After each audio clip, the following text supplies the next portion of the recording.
The first whistleblower is the one that passed it up the chain of command. Why do we have an open border? Why? Why is this going on? And why in the last 3 years has nothing been done about it? And why? What do we say about narrative control, guys? What do we say about narrative control? About the propaganda ministry talking about families being separated? How are you going to separate families? They plant that seed. And again, I can be forgiving about people that are ignorant, but once those scales have been pulled for your eyes and once I've given you the information, if you stay in that lie, and I'll give you the chance, read into it on your own and get back to me. But if you read into it and you stick to that lie and you double down, don't bother approaching me again. You and I got nothing further to discuss. Boy, you can't cut people out of your life. That I cut my birth mother loose. Ask me if I'm committed. Scripture says, the eye offendeth thee, pluck it out. Better to enter missing an eye than to enter whole into hell. Cutting people out of my life is nothing now because people have shown me who they are. Ignorance can be forgiven. Ignorance should be forgiven in an attempt to enlighten, in an attempt to educate. But remember, we talked about the strength of narrative control. We talk about the strength of narrative control. You guys got to feel it. And there's a reason I did that, because Boone, when he did that exercise with the crowd, I told him, I was like, brother, you know I'm going to be using that, right? You know I'm going to be using that. And I'm going to be using it on all sides. I used it on you guys for an example because I knew that you were on the side of right. I knew that every one of you guys has a solid moral compass. I knew all these things about y'all, but I wanted to see. Right, Alexi? I wanted to see. I wanted to see how deep they had planted that in y'all without even trying, because I know y'all weren't active. When you've got people on the left, they want to hear that anybody associated with Trump is the bad guy. So any little nugget that gets thrown their way, they're going to, like little lie gluttons, they're going to eat it up. You guys, polar opposite end of the political spectrum, but their narrative control was so deep that it got you. So how can I not forgive people who just don't know? But I told Boone, I'm going to use that. I used it on y'all, and from now on, every single time I run into a leftist friend, I'm going to give them the same thing. I'm going to ask it a little different. I'm going to switch the script up a little bit. I was like, when they start bagging on General Flynn and how he's a traitor, and if you support a traitor, you become one, blah, blah, blah. I'm going to pop that in. Well, let me ask you something, man. Were you happy? Were you happy when you heard that General Flynn had gone to jail and watch him go off the rails? I was ecstatic, man. I'm just sorry they didn't shoot him, man, because he's a freaking traitor. All right. Well, and I bet you were overjoyed when you hear that he was charged with treason, weren't you? Oh, you bet your ass I was, man. To every traitor comes a bullet, blah, blah, blah, right? Thank you, hon. I'm glad you showed up. Thank you. Thank you.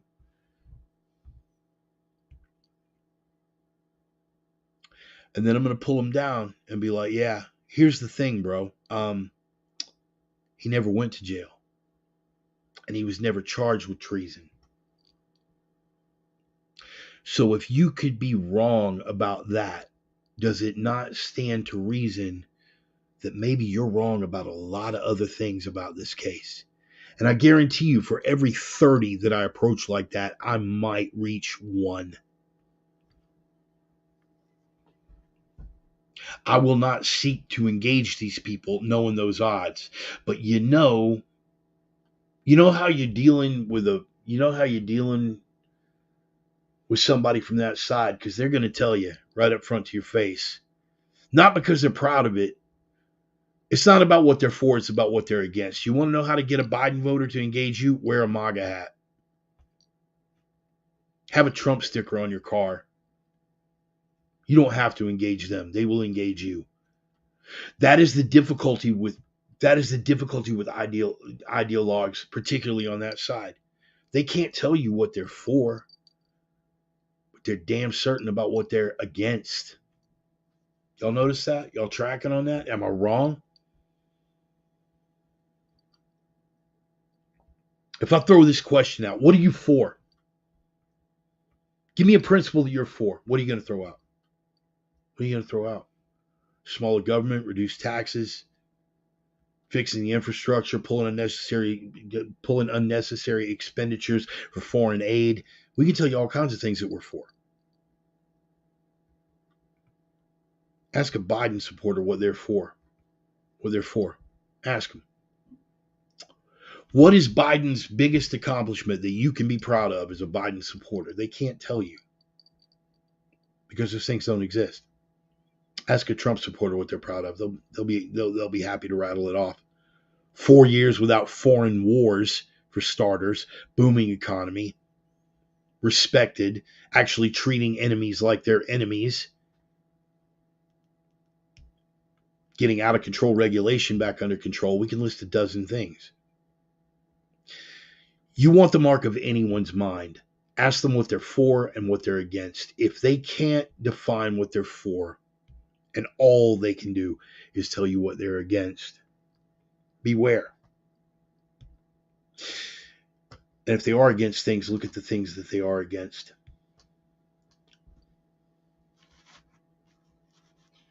Basil Boz, Tina Boz, they did some amazing work. I'm going to cover a few of these things, but out of every 100 child sex trafficking victims that are being brought through the system, out of every 100, 88 of them will have an encounter with the healthcare system at some point in the period of time that they're being trafficked. 88 out of every 100. Out of those 88, nearly half present with sexually transmitted infections. Let me say that again so it sinks in. Children coming in with STIs.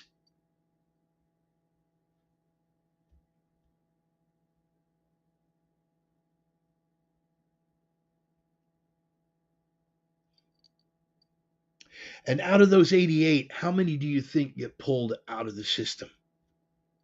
How many get pulled out of circulation because a healthcare worker recognizes an issue that there's a child here with a sexually transmitted infection, and they are they're basically being brought in by someone who we can't identify for sure as an actual family member because IDs aren't required, and he's got a consular matricula card. You people in Texas know what that's about.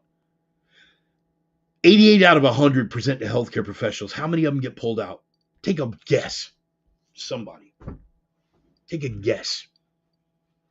Out of that 88, how many that have those encounters with healthcare professionals get pulled out of circulation?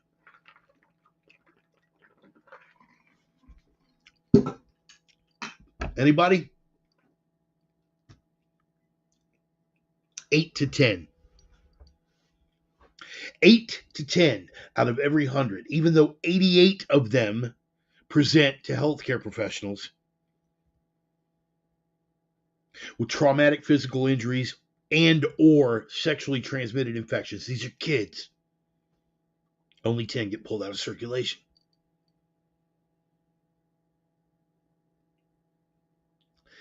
Tara Lee Brodus recognized that there was a problem, and you guys saw this one that we kept coming back to. How did you lose 85,000 kids? 85,000. And the number is actually much higher, by the way. If you get a chance to get with a conference in your area with America's Future, I urge you to go. Because everything that you think that you know about child sex trafficking, you know nothing. You guys know that's been my wheelhouse for a while. And I thought I knew, and I knew more than most. I knew nothing. And the depravity of it is something you got to see to believe. But here's the worst part. I could regale you with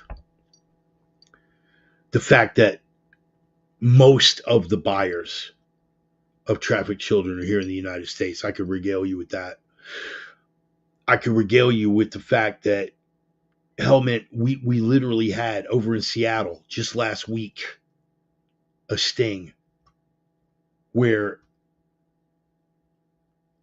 a respected naval doctor who was stationed at, I think, Lewis McChord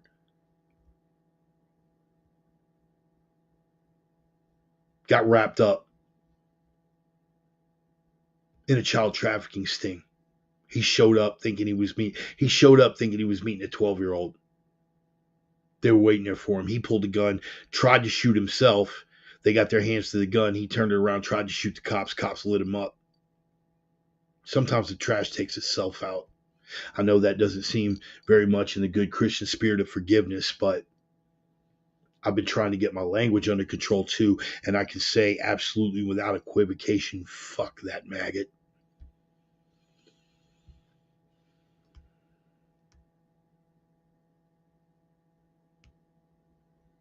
But it's everywhere. And one of the guys that I called, and I'm going to do my best to get him on, it's going to be months down the road. I called him because I knew that he was on the front lines of this thing. He's in law enforcement. He's on the front lines of this thing. And he's a trusted friend that I've known for several years. And he's imparted some stuff to me before. But when I got hit with all this new information, I knew that I needed to call him. And I did.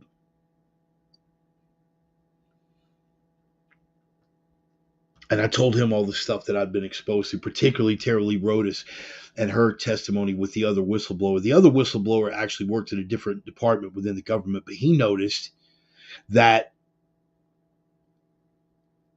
because he had access to the records of known international criminal affiliations, and he noticed that there was a known member of MS-13 who was receiving, as a family member, was receiving a child from an NGO, non-governmental organization, for those of you who are uninitiated. He was receiving a child from an NGO, and he dug a little deeper and found out that this was not the first time that he had received a child as a known family member. You see, the NGOs under Trump were required to vet. And what did they say about Trump? He's separating families at the border. He's not letting families be reunited. And what they didn't tell you was what everybody in law enforcement knew, and what everybody in these support mechanisms and Bazel Boz and Tina Boz and those organizations and America's Future knew, was that he's not separating families because there was nothing done to authenticate that these were family members. And this young man noticed that an MS-13 gang member was receiving a child from an NGO. This is after Biden took back over and they suspended all those rules. Trump caught hell for separating families, and what he required was cheek swabs establishing a DNA link between the child and his so-called family. Besides the Remain in Mexico policy and all the other things that he did, those were lifted the very first day of Biden's administration by this smirking demon. While we're at it,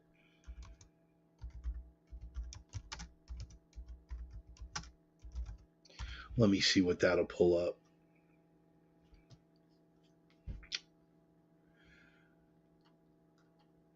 You guys should do a deep dive on Alejandro Mayorkas and the organizations that he was connected to before he was appointed Director of Homeland Security. He has been an open borders zealot for years, known for it, which is why he was placed there and why we've got to go with, and I would love to say that it's incompetence. If it was just this man, we could chalk it up to incompetence, but everybody knows that Biden is not the one making the decisions. In fact, Mayorkas really doesn't have a whole lot of stroke. He's not calling a whole lot of shots. But what they did was suspend the rules. And those rules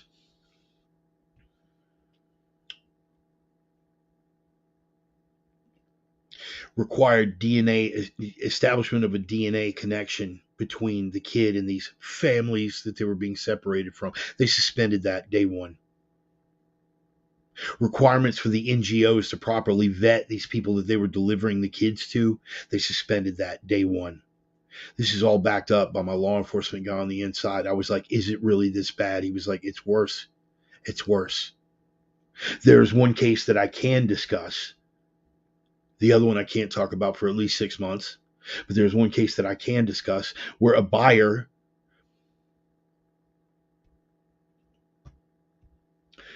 wanted to impregnate a woman and wanted to make sure that the child was a girl. So as soon as it was physically possible, he'd be able to rape that child. QAnon conspiracy, my aching ass, bro. And he said, brother, that isn't even the worst. And then he gave me one of the worst. I can't talk about it. For at least 6 months, I can't talk about it because it's still an active case.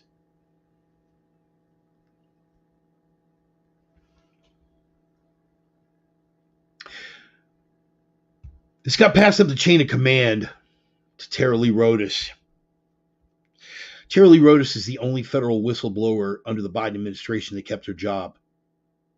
Everybody else that blows a whistle on the Bidens, they not only lose their job, they go to jail. Whistleblower protections do not exist under this administration. The Department of Justice is entirely weaponized against their political opponents, leaving aside what that says about our country. Let's take it back to the kids. So she started doing a deep dive. Not only did she find the 85,000 kids that were missing and that statistic getting buried, but it was systematic between the NGOs and the cartels and these organizations, known members of MS-13, known associates of the Sinaloa cartel, and one criminal organization out of Romania that were operating within the United States. All these flights where they're moving the separated families and these migrants where they get to pick what area of the country they want to go to. Do you realize there are entire apartment complexes? 40-unit apartment complexes where 25 of the occupants are members of MS-13, and every single one of them has received multiple children delivered to them by these NGOs, some of whom do it under cover of the church. I'll wait for that to sink in. We're religious organizations. We just want families to be reunited, and they wave that in their face, and they know exactly what they're doing and exactly what they're lying about, exactly how they're lying about it, and exactly what they're enabling.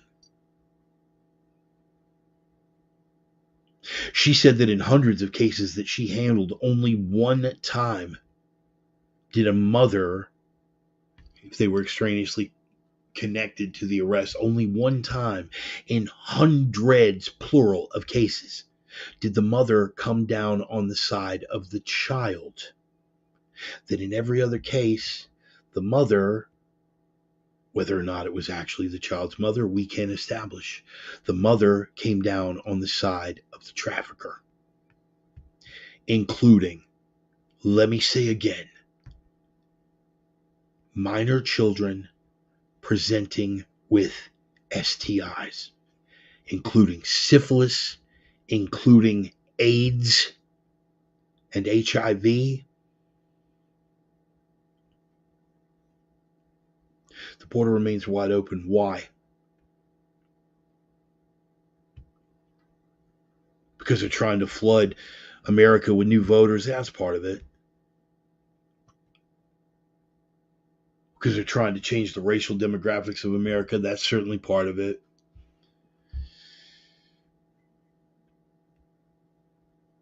Because China is working with the cartels and trafficking fentanyl into the United States as a fifth-generation warfare weapon. Yeah, that's part of it. But I want you to look at the billions of dollars involved. Billions of dollars involved. The government wouldn't look the other way and allow that to happen with money riding on it for a cause that they were trying to accomplish. No, certainly not. I mean, they definitely didn't do that with cocaine in the 1980s. Mena, Arkansas, ring a bell? They're just bringing in a different kind of illicit material now. And the evil behind it is so much darker. And I understand why people are reluctant to believe it. Early on, I was reluctant to believe a lot of it until I got to see some of these photographs and read some of these case details and hear the accounts of trafficking victims from their own mouths. So yeah, I can be forgiving. I really can. When I hear these people spout this, Sound of Freedom was a right wing talking point. It was a fever dream, man. Republicans do most of the. You know what? That one I won't even fight you on. Not that they do more, but they do just as much. But we're not talking about Republican politicians enabling it. There are rank and file conservative, low-level people who are buyers, certainly, including police officers, including ministers, city councilmen, your local millionaire auto dealer in a small town, whatever. There are plenty of people that vote Republican that are buyers. But let me ask you something while we do this. Yeah, but what about while we do this? California. California just voted to render several child sex crimes that were formerly felonies misdemeanors. That was California. Is Texas doing that? Nope. Florida doing that? Nope. In fact, if anything, Florida, DeSantis has been a shining example of the polar opposite. He is calling groomers what the hell they are, calling them out, taking them to task. He is pulling what amounts to child pornography, and if you have not looked into it, shut your mouth. Book bans. They're not banning anything. They're saying that pornographic material has no place in front of a 6-year-old. When I say free speech absolutist, I mean it. I absolutely mean it. All boys aren't blue. Nobody should pull that from publishing. If they want to sell that filth, they want to sell that agenda to a grown-ass adult, sorry, but being an absolutist for free speech and expression means being an absolutist, but that stuff has no place in front of a 6-year-old. And if you are advocating for a 6-year-old to have access to that, guess what? You're the enemy. If you think that bouncing dongs on a man dressed as a woman in front of children is just harmless fun, you are the enemy. Speaking of Florida, how you doing, Kendall? Good to see you, brother. This has been happening since the beginning of time. I completely agree. But you know what, sister? You know what, Nancy? Here's what hasn't been happening since the beginning of time. Because there was always evil. Let's go back to biblical, right? Let's go back to biblical. Child sacrifices. Child sacrifices to dark gods. Does that sound familiar? Spirit cooking, any of that sound familiar? I'm going to urge you guys to do a deep dive. And I'm going to tell you something, man. I'm going to have the notes a little bit better structured when I come back next week. And we're going to be looking at a lot of stuff. And I'm going to talk to my bro, Josh Vargas, and we're going to do a deep dive. And we're going to put a lot of things together for you here, man. But what I'm telling you is, it's industrialized now. And Nancy, speaking of what you're talking about, it has been going on since the beginning of time. I mean, it's essentially child sacrifice. But if the sexualization of children doesn't put a knot in your gut, you and I have nothing further to talk about. That's anyone. Like I said, I cut my birth mother loose behind this shit. I have no sense of humor Women and children have always been expendable, yes.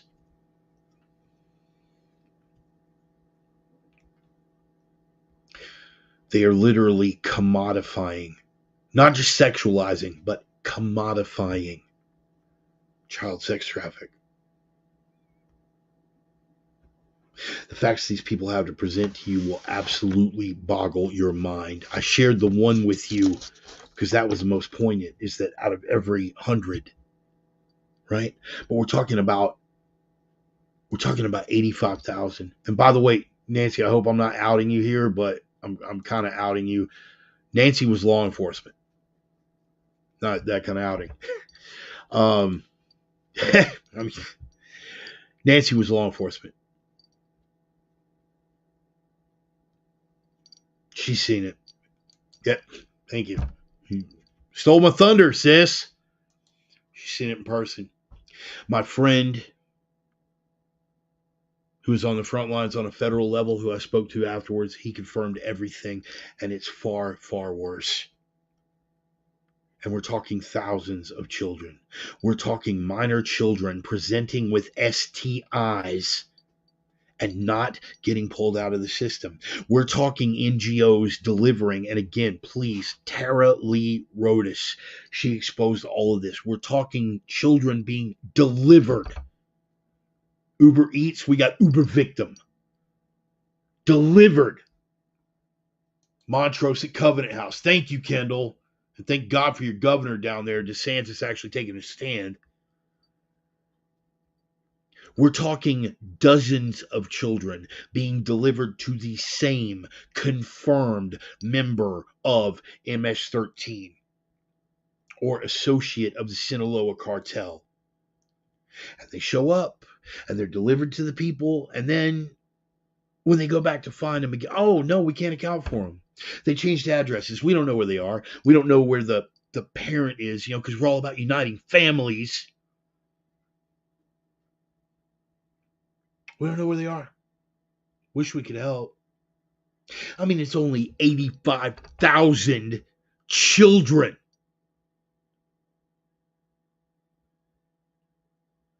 Scripture had something to say about that too, brother.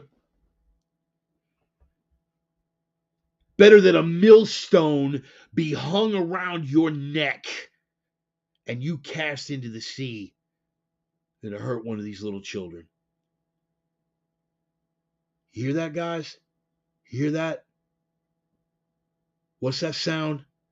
That's my chisel on a rock, son. That's my chisel on a rock. I'm working some millstones. But guys, I want to give you these resources, please. And I want you to look into this. This is, okay, America's future right here. America's future. Get in the fight, right?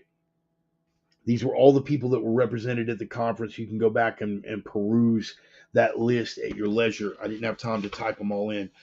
But the material that they presented, and they are doing conferences all over the country right now. They are doing material all over the country. General Flynn is a part of that. Again, another testament to his character. General Flynn is a part of that. Mother Mary Flynn O'Neill. I love that woman. I love that woman. She's amazing. She's tied in with this. Laura Logan is doing work with it. Laura's husband's doing work with it. People have no idea the filth and demons are real. People hate law enforcement. We're the ones who see it up close. And Nancy, let me brag on you for a minute. Can I? Do you mind? I mean, I'm going to do it anyway. So if you mind, butch up. When Nancy met me,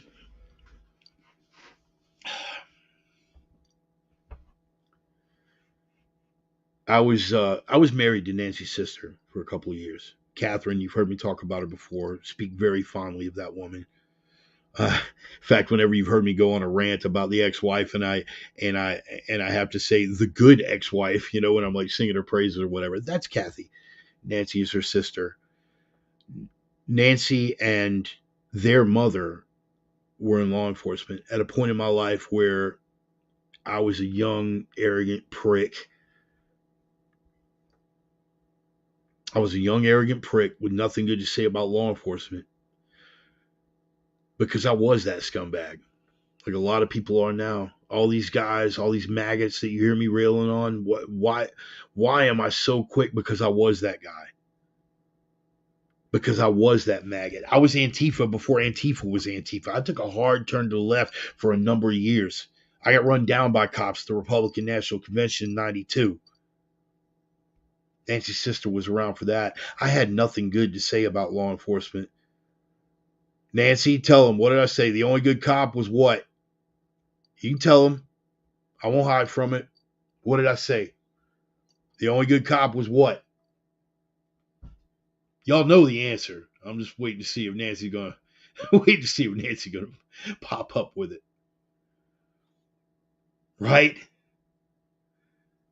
That's right. The only good cop was a dead one. A lot of people go through that. Some people never grow the hell out of it because some people aren't blessed to have people like Nancy and Nancy's mother. God bless that woman for her patience with my ass, if nothing else.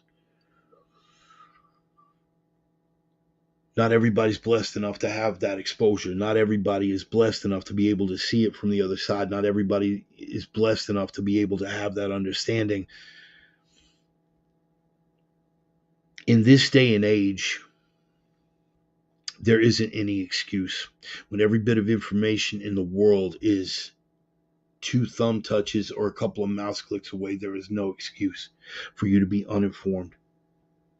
Right? Right? I miss you. I miss you so much. There's no excuse anymore. All of this information is out there, which brings me to what has been the sum total of this thing from the beginning. The big 3. Occam's razor. No more things should be presumed to exist that are absolutely necessary. So we don't have to get into all the tentacular grip of this organization and that secret society and the Freemasons and the Gnomes of Zurich and the Elders of Zion.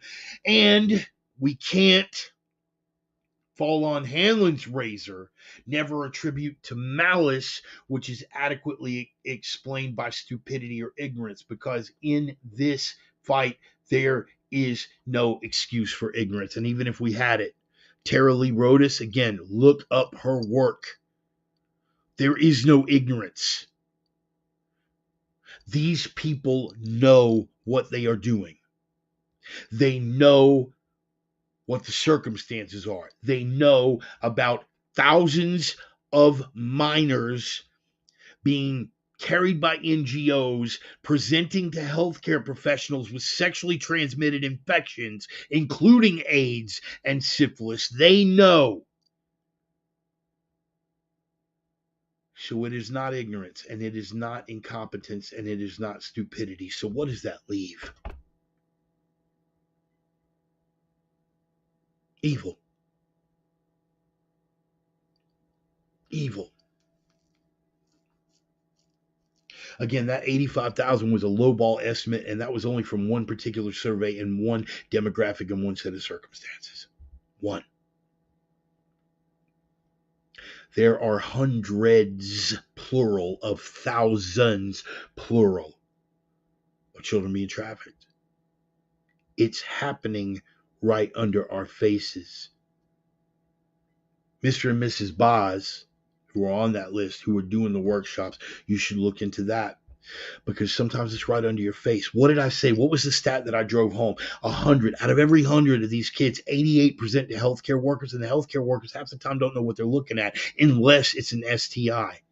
And even when it's an STI, a lot of times their hands are tied. CPS, best case scenario, is helpless. Worst case scenario is involved. And that's a deep dive for another day. But I have spent, Thursday was all about the general, and that's good.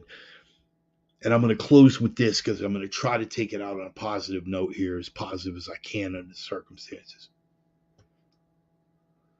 I went Thursday because I wanted to meet the general. And I wanted to talk to the general. And I wanted to hear the story. Right, Mike? Right? Thank you.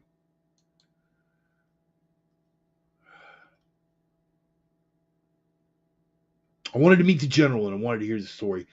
I did not even know that it was On Fire Ministries that was hosting it. I didn't even know that's where Matt Shea's church was, even though I knew who Matt Shea was and that he was a pastor and that he was a state representative here in Washington. And I knew all about his politics. Yes, ma'am. I knew all about his politics. I knew all about the labeling hatchet job that they'd put on him and all the jackets he'd gotten hung with. But I dug deeper on Matt Shea and I knew what he was really about at his core. What I didn't know was that his church was hosting this event. And so I went and I met the general and I got to talk to the general and I watched the film seated next to the general's sister, Mother Mary. And we're crying. And I get up at the end and I give the woman a hug and she says, "Hey, are you coming for the workshops and the training over the next 2 days?" And I'm like, huh? For the what? The what with the who shot who and the what now? She was like, "Yeah, we're actually the Northwest Conference for Child Sex Trafficking Awareness. America's Future is putting this on over the next couple of days. We're going to be hosting it here. Are you interested?" Interested. You couldn't keep me away with an armed detail. Yes, I'm going to be there. And I walked in expecting one thing, thinking that I knew. How many times has that been a mistake? And Sonny, if you're still watching, and Stone, I know you're still here. Here's where we had the powerful moment. Since my return to the faith, a little over a year ago, I've been looking for a home church. I've attended several. None of them felt right. None of them felt right. None of them felt right. Either they diluted the scripture, or they weren't grounded in the spirit, or they were too much hippie Jesus and not enough table flipping Jesus. They were trying to soft soap it, make it comfortable for everybody. Yeah. I've been looking for a home church all this time. I did not know. I knew that Matt Shea was a pastor. I did not know that that was where his church was and that he was hosting the event. And I met the general and I met his sister and I sat through this and I was exposed to all of these things. And the whole time I'm going through the conference, I'm meeting with members of the congregation. They're in that sanctuary. I'm meeting with members of the congregation. Everybody was welcoming and open and grounded in the spirit. And down with that fire and brimstone and down with that table flipping Jesus, just as much as the turn the other cheek Jesus, carrying themselves in grace, but not in weakness. I felt like I might have found a home.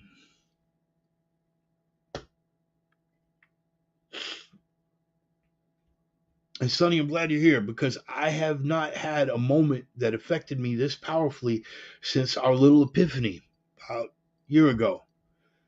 And I felt like it was going to be right. You know, I'm talking to all these people through the conference and everybody's like, "Man, you should come," you know, and I'm telling them like, I've been looking for a church. I've been looking for a church. Nothing felt right.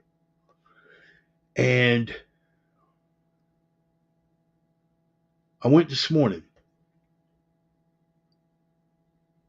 sat down next to an older couple, let them know, "Hey man, you know, I was here for the conference and, you know, this is my first time here. I've been looking for."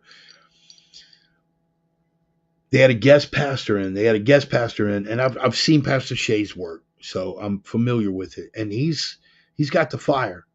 They had a guest pastor in from Oklahoma, and he brought it. Sonny, you remember me talking about how the carpenter spoke to me that day under that canopy there. And everything from the lyrics in the music ministry to whole passages of that fire and brimstone sermon that Pastor was laying down today,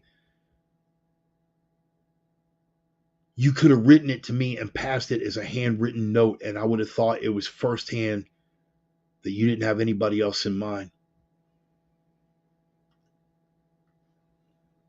I need to go by there the next time I'm in town.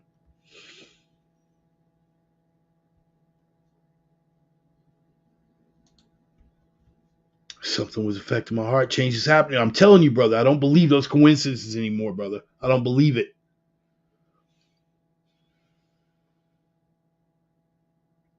And he dropped that sermon, man. And he spoke to me directly. And the older gentleman beside me, man, just from the short discussion we'd had, man, like every time he said something that the gentleman could ascertain was speaking directly to me, he just kind of put his hand on my shoulder, like, and you know what? And the only thing I could think of was like, no, you don't have to tell me, man. I already got the carpenter in my ear. You're listening now, aren't you, son? Yeah, I'm listening. I'm listening. So we get to the end of the service. They make the altar call. And I'm already, like I'm already, my salvation's already bought, man. I'm already washed in the blood. And then Pastor Shea says, and it doesn't have to be giving your heart to Jesus. Maybe you've already given your heart to Jesus, man. But you've got something that's weighing on you heavy. You got something that's weighing on your heart. Let go of that pride. Where have I heard this before?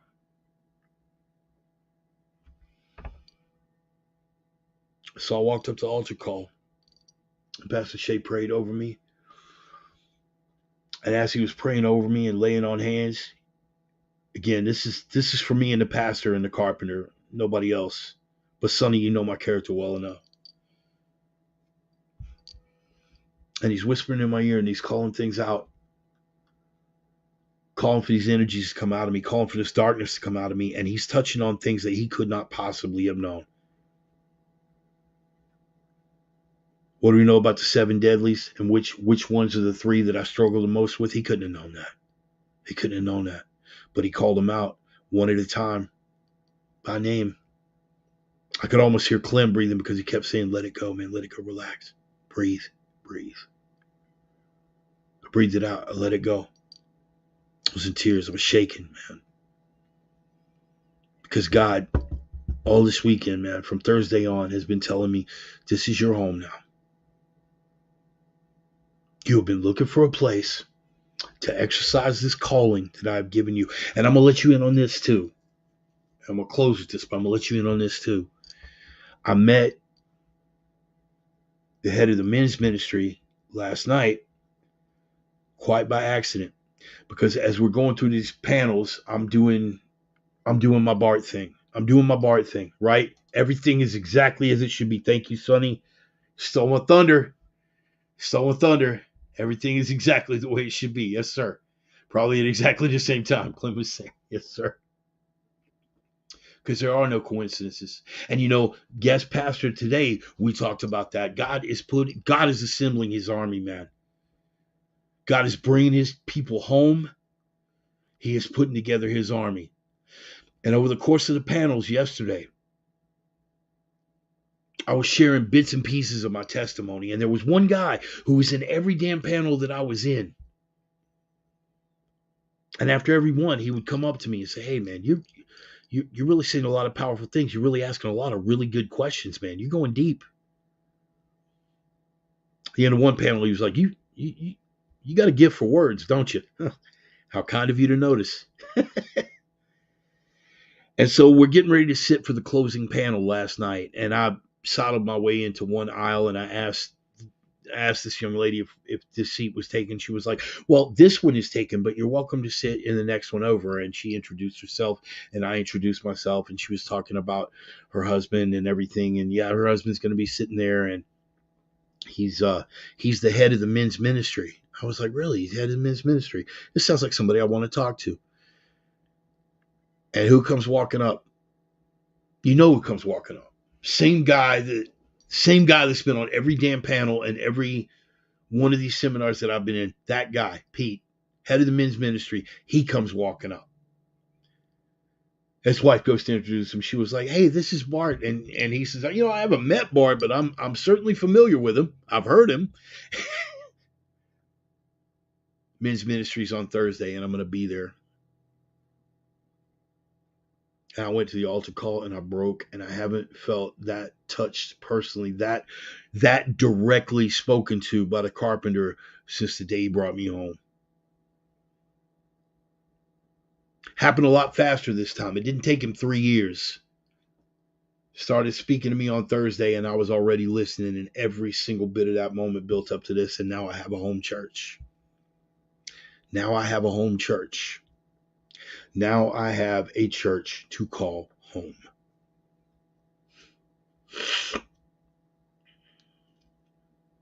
And that might not mean a whole lot to anybody else. But not everybody else got shook the way I did a year ago either. So for the people that can fully appreciate the enormity of that, and again, just like it took a suicidal Marine and a crazy Russian with trigger time in multiple time zones to bring me back to the cross, it took a persecuted general and a conference on the darkest evil facing civilization, as far as I'm concerned, to bring me to my home church. I don't think, at this point, I think the carpenter knows me well enough that I don't do subtle. Clearly.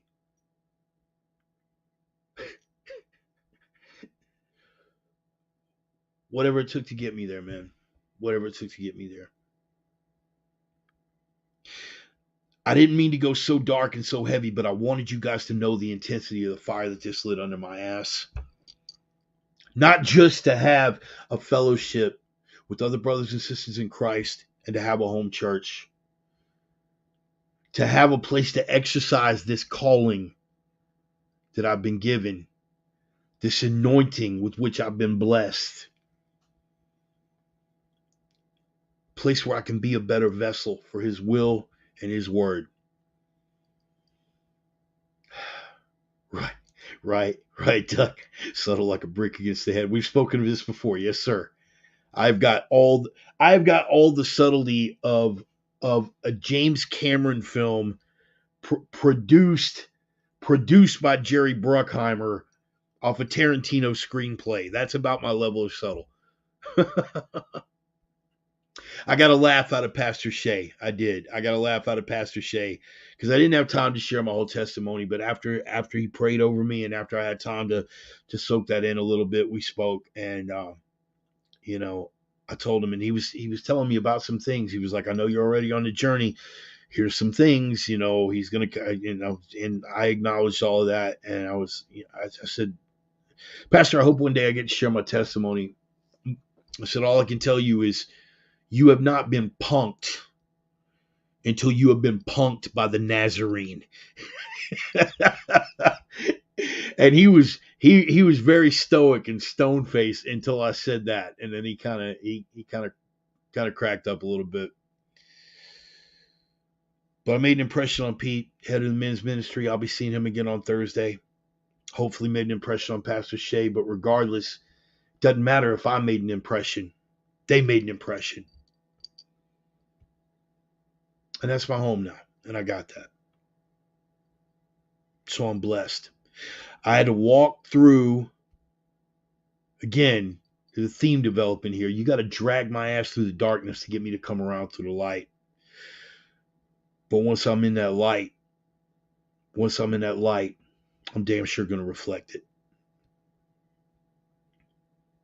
Yes, what's going on in the world right now is ugly, but you have heard me say this before, and now that I am walking in the light, I stand by it even stronger than I ever have, and that is the world going to be as messed up and dark and ugly as it's ever been, because who's running the show? Who's running the show, and who will not exercise the balls in the spine to stop them? Who's running the show here? So the world can be as dark and twisted as it's ever going to be. Your world, particularly if you're walking with the carpenter, your world only has to be as screwed up as you decide to let it. Guest pastor had a great line on that today. Everything that they come at you with, 2 words, but God. Send that demon running, man. 2 words, but God.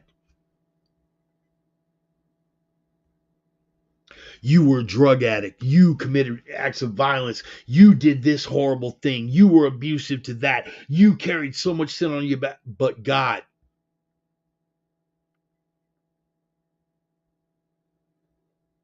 You speak like you're high and mighty. You're out here proselytizing and thumping your chest like you're something. And you, first of all, no. But if I ever catch myself like that, somebody gonna hit me up. Probably this guy right here. Darkness comprehended it not. I ever catch myself thumping about it, making it about me and not the mission, that crazy Russian's going to be the first one to tap me on the shoulder and go, but God, this ain't about me. It's never been about me. It's weird, man. It's never been about me,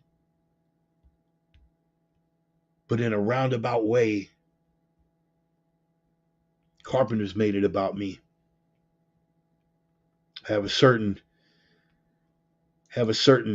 crane operator brother that I was speaking to about this last night, man. All the complexity of this creation, thousands of years before I was even thought of, he had a plan for me. He had a mission for me. Like you've heard me say before, if he can take Saul of Tarsus on the road to Damascus, if he can take a man that tortured and murdered men, women, and children, some of God's best and brightest, and tortured and murdered them, if he can take that man, pull the scales from his eyes, and turn him into his most prolific apostle. Hey, Sonny, you see what sister just said? You see what my sister just said there, Sonny?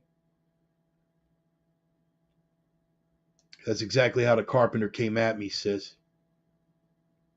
If he could take Saul of Tarsus and pull the scales from his eyes and make him his most prolific apostle,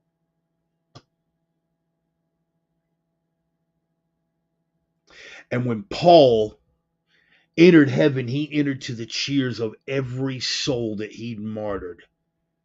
You ponder the complexity of that, and if you think he hadn't got room for you in the plan, Sparky, guess again.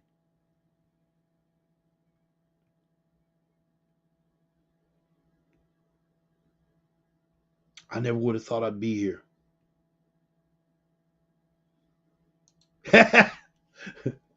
Yeah, Sonny, just write the damn book, all right? Just write the book.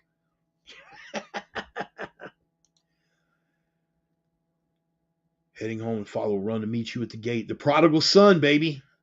The prodigal son, the lost lamb. How many parables about that very thing?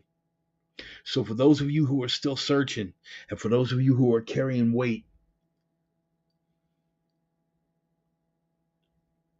remember that weird dichotomy that we talked about. You got to lay down your burden, but you got to pick up your cross. Let me say that again. Make sure you're tracking. You got to lay down your burden, but you got to pick up your cross. That burden, one of you out here is going to feel this one. That burden that you feel is a bag of bricks. And most of the time you're carrying it for somebody else. And all you got to do is lay it down. You lay it at the feet of the Lord. He's going to carry that burden for you. But it's not going to be easy. It doesn't get easier from there. It gets harder, I promise you. But it's every bit worth it. Because I have a peace, a stillness of spirit, a confidence, and a fearlessness in my heart that I have never known before my return to the faith. I have never known. It was easy enough, you know, I can be a courageous individual, and I have been, and you guys that have known me the longest know that, you know, yeah, that's not a scared dude. But there are a lot of times that I had to carry the ass into that with bravado because I knew what I was walking into. Now, matter of utter fearlessness, brother. Utter fearlessness. 365 times in the scriptures, do not be afraid. Verbatim. You get to different manifestations of that phrase and that concept, it jumps into thousands very, very quickly. And believe it, people, we have a fight in front of us. I don't care who wants to walk out of my life. I don't care who wants to push me to the point that I have to cut them out of my life. I don't care the judgments or the ridicule or the man, he's really lost it this time, man. What is that old adage? I I don't care about your. It's not even old adage. It's that soundbite from the cartoon. I don't care about your booze because I've seen what makes you cheer. I don't care about your idea of sick because I've seen what you regard as healthy. How about that, Sparky? You tracking on that? I don't care about your idea of when I've gone off the deep end, when I carried for years in darkness with everything from cocaine to intravenous dope to violent acts that I can't even talk about, to trainee hookers, to you name it. And I carried that darkness for years, and you thought it was all just a cool story, and you didn't start getting concerned about me and worried about an intervention until I started quoting scripture. You think I give a damn about your idea of when I've lost it? Guess again. You ain't got that kind of weight, bro. You showed me who you were. I don't need your validation. I don't need your validation. I don't need your tacit approval. I don't need your attaboys. I don't even need a smile in my direction. Walk the hell right out of my life, man, because the only people that I owe anything to, the only entities that I owe anything to, are the boss man and the carpenter and anybody else who walks in the light. My brothers and sisters in Christ, and the people who trust me to carry the message. That's who I owe something to. Not somebody I ain't heard from in 5 years until I started quoting scripture, and now you want an intervention? I give a plumber's. I could care less what you think. Couldn't care less what you think. I have looked the enemy in the face. I have seen what the enemy is capable of. I have been the enemy. Do you understand? In any of the things that I've brought to people that I've trained, right? Whether it's hand-to-hand combative, self-defense, any of that stuff. The self-defense stuff that I've done, I've got a different perspective because most people who are self-defense trainers are coming from a perspective of law enforcement or ex-military. I was one of the, excuse my language, I was one of the shitbags, man. I know what the enemy's capable of because I was the enemy. So what do you got to sell me now that I'm walking in the light, son? What you got for me now?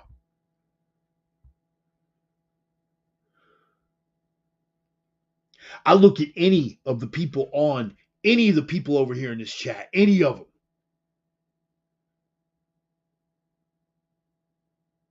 Even the ones over here in this chat that I hold like a brother that aren't my brothers in Christ, that don't share my faith. I will take anybody over here in this chat and put them up against any 10 of people that are living in the way of the world with that grazer intellect and that lack of perspective. Any one of these people are worth any 10 of those outsiders.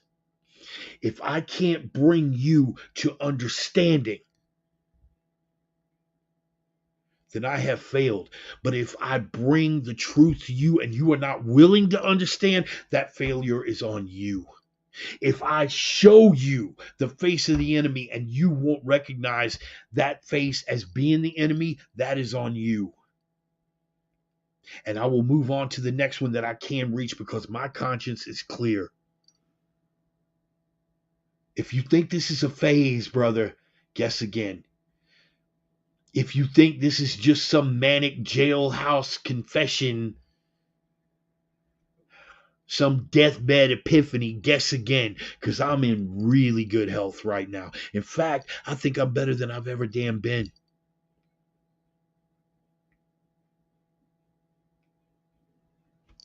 Not just here.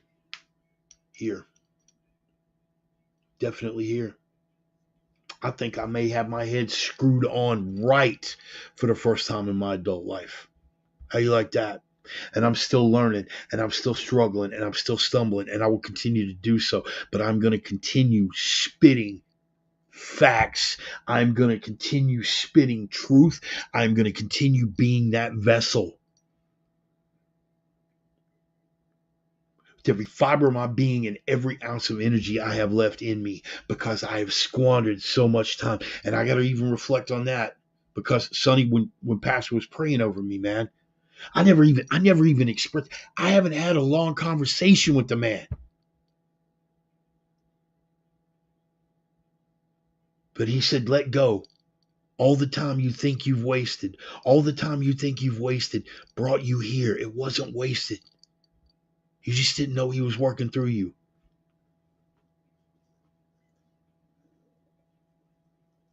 He's right. Every bit of darkness that I walked through brought me to the light. Every bit of darkness in that one fella's moment that we backed off of a suicide a little over a year ago, that darkness brought me back to the light, brought me back to the cross, and dwelling for days on the darkest of darkness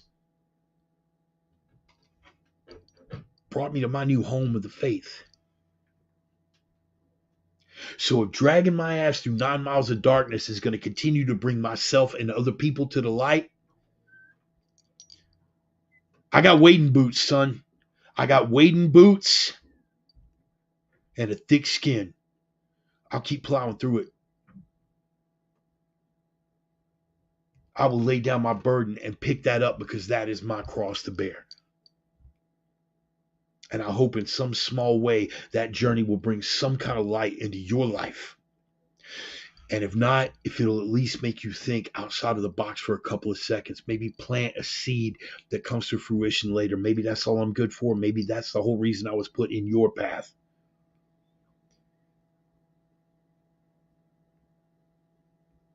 And all of you were put into mine. That divine plan is something, brother. That divine plan is something. But actually having your eyes open to be conscious of watching it unfold, that takes it from a level of awe to a level of miraculous. And I'm getting to experience those epiphanies every single day. I hope for that kind of light in your life. No matter who you are, man.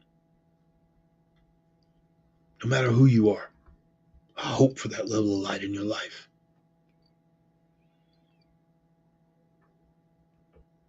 Because with what's coming up, if you don't pick a side will be chosen for you. And at that point, the stakes are going to be way too high to call back. And I pray, my heart of hearts, that on that day, I pray that on that day I find myself standing next to you and not looking at you from across the barricade. Because on that day, no quarter shall be asked and none shall be given. Nothing personal, brother.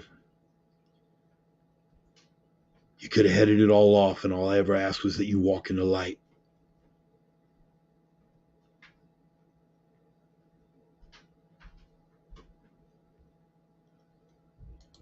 Right? On that day, he could say, I never knew you. Ouch. But what I'm praying for And what I pray for all of you is that something brings you around to on that day when you're greeted, what he says to you is, well done, my good and faithful servant. Guest pastor had a great message today from the book of Esther about such a time as this.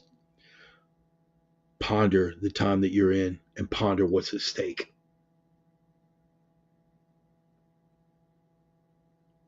Nothing else in your path will ever be more important. I'm going to close with a prayer. I really appreciate y'all's patience. There's a lot, man. It's a lot. And I've got so much more. I mean, I could go on just off that conference, and I'm going to leave some for next week. I have things lined out a little bit better. I'm still ready to burn the place down, man. I'm still just ready to burn it down. Burn it down. I don't mean in that destructive kind of way, man. But you look the enemy in the face. And if you have anything left in your soul, it demands that you stand up and fight. Not someone else. Not, oh, it's too late, man. I'm just going to try to hide back in the shadows and come away with my own life. You selfish prick. You selfish prick. How many lives could you be out there saving? How many souls could you be out there saving? How many lives, not even bringing them around? I see you, honey. How many lives not even bringing them around to the truth? Maybe they are not ready to stand up and accept Christ, but how many more acts of righteousness could you get out of men who aren't walking in righteousness? Do y'all feel what I'm saying? My Asa true brothers and sisters, people who don't accept the faith but still have some sort of moral compass, if they aren't going to step up and walk in the light, but they will perform a righteous act when the day comes, even though it costs them their life, even though it costs them their soul, I'll take it. Y'all feel me?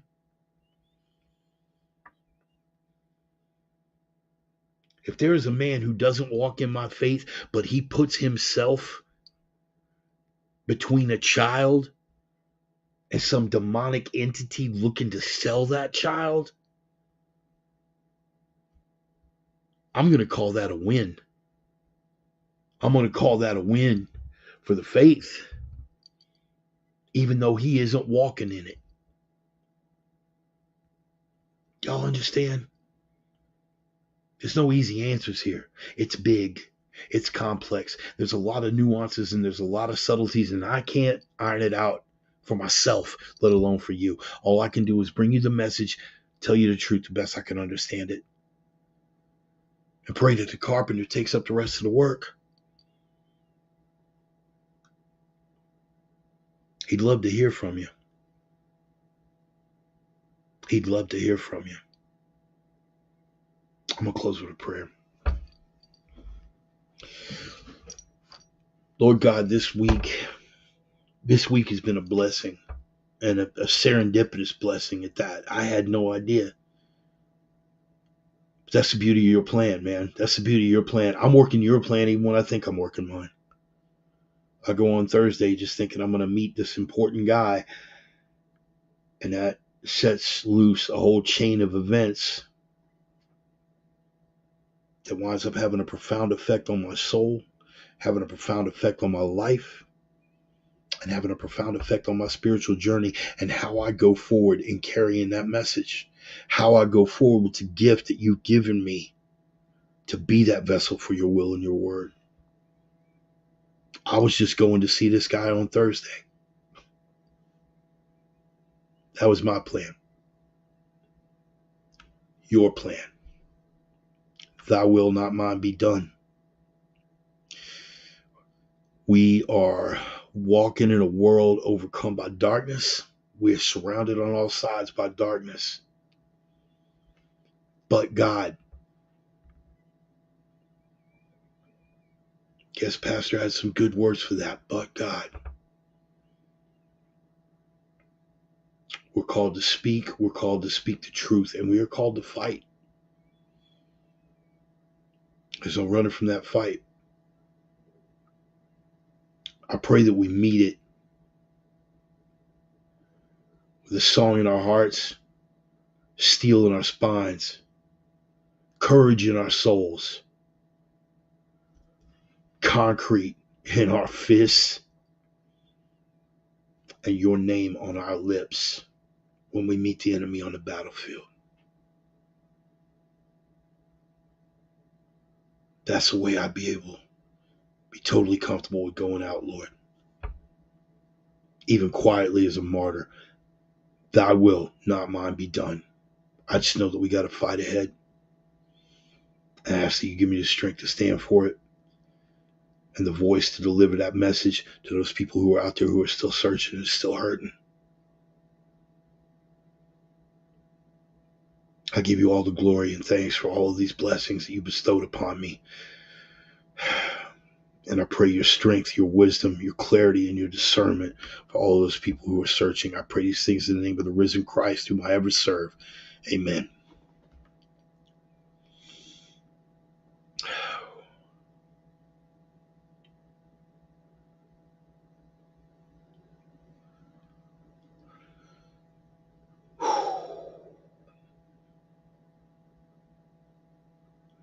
I got a gift for words. But sometimes it's so freaking heavy that they fail. But I hope that there's enough of that gift to be able to carry that vibe to where you can feel the energy that I'm trying to convey. What do we say about art and about music and those creative enterprises? What do we say about that? It's a way of getting something that is in here, out here in a way that other people can understand it. I'm trying to do the same thing, but it's coming from here, man. I'm trying to get that feeling of peace and fearlessness and strength. It's riding in my soul out here in a way that y'all can touch it and feel it. Because I wouldn't have believed anything besides the pleasures of the flesh that I was already exceedingly familiar with. I would not have thought anything could touch me like that. But here we are. I thank y'all for being a part of it. I thank God for making y'all a part of it.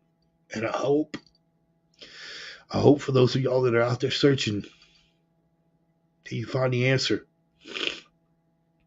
You might look for a guy, he's easy to spot. He's hanging on a big piece of wood and there's a lot of blood. But if you'd like to make his acquaintance, I'd be more than happy to introduce you. And that's that. God bless y'all, man. I'm gonna play that outro music. I'm gonna go out with a little Clutch, man. Fortunate Son. Best cover of that song that's ever been done. By the way, man, I don't know if you ever seen Neil Fallon and Clutch, man, but I've described it as this. You ever see Clutch? It's like a tent revival preacher fronting a rock band. It really is. And that speaks to me too, anyway. I'm going to pass that digital collection plate around, guys. I mean, if anything touched you or you're trying to bribe me to shut up, whatever, I'll pass that collection plate around and you guys can toss me a little coin. I'm on PayPal or Cash App, Venmo, all that good stuff. But guys, remember, primarily, this is a labor of love, dude. This is a labor of love. I got a calling, and I'm trying to deliver on that. I'm trying to rise to the calling. Some weeks I do better than others. I feel pretty good about this week, man. Here's what else you can do, though, if you can't, because we're still in a Biden economy for a little bit, regrettably so, but we're still in a Biden economy for a little bit. It's going to be a minute. Maybe you can't kick down, and that's fine, too. Here's what you can do. You can spread the word, man. You can repost the replay. You can turn people on to the program. Send them my way on the fan page, man. Let them know there's a fat-ass, crippled, toothless crane operator with some opinions. Likes to get on a rant and rave every Sunday for a couple hours. Tell them about it. But here's what you can do for yourselves. Not just for me, but for yourselves. My brother Stone is always saying, live the three, baby. Hashtag live the three. What's live the three? That's the three prime directives, man. Forever is all about 3 prime directives. You got to be that signal in a world full of noise. They'll try to bury you in the noise, make you think there's nothing out there but the noise. You got to have the strength to punch that signal through the noise, get through the distractions. You got to be that light in a world full of darkness, and they will try to bury you in the darkness. It's very, very real. They will try to demoralize you, dehumanize you, emasculate you with that darkness. You have got to be that light to punch through the darkness, which leads me to rule number 3, the iron rule, the prime directive. You have got to be that strength in a world full of weakness. And it's not just here, it's here, it's here, sometimes even here. You got to find that strength, because without the strength, why is it the prime directive? Because without the strength, nothing else matters. If you don't have the strength, you will not be able to punch that signal through the noise. If you don't have the strength, you won't have the fortitude and the tenacity to carry that light through the darkness and to punch that light through the darkness and through to the light on the other side. So strength above all. And when you pray, guys, remember, when you pray, I can't speak for you, but for me, this always works. Strength, clarity, discernment. Because the way of the enemy is deception, right? Lord, grant me the discernment to see through the deception on through to the truth. I thank y'all for being here, man. Thank God for every one of y'all.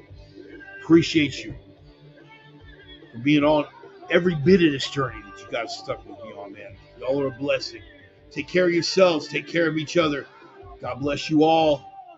We'll see you again next Sunday, man. Peace. God bless you all, man. Oh, thankful for y'all. Know that. Peace.